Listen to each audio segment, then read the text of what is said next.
দেখেন ভাই, হাঁটতে পারা আর পা ফোল্ডিং করা পার্থক্য আছে। অনেক লোক 10 কিলো হাঁটতে পারে কিন্তু পা ভাঙতে পারে না, বুঝলেন ভাই? এখন কেউ যদি পা ভাঙতে না পারে, পা ভেঙে উচিত তো হচ্ছে মসজিদের ফ্লোরে 4 ঝাড়ু বসে নামাজ পড়বে, রুকু সাজদা ইশারায় করবে। এখন অনেকের পায়ে এমন সমস্যা, পা ভাঙতেও পারে না, ওই ব্যক্তি চেয়ারে বসে নামাজ পড়তে পারবে, কোনো সমস্যা নাই। তবে চেয়ারটা মাঝখানে না রেখে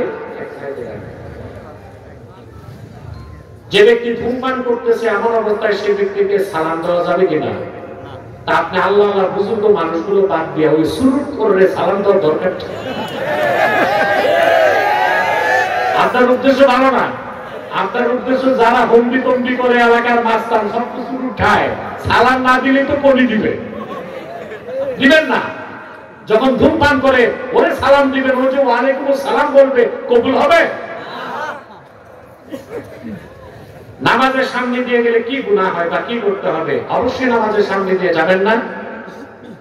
হাদিস শরীফে এসেছে, কোন ব্যক্তি যদি জানতো নামাজের সামনে দিয়ে গেলে কি গুনাহ, 40 বছর সে দাঁড়ায় অপেক্ষা করত। এই কাজ করবেন না। যদি হয় আল্লাহর কাছে তওবা নসুহা করে নেবেন। আসুন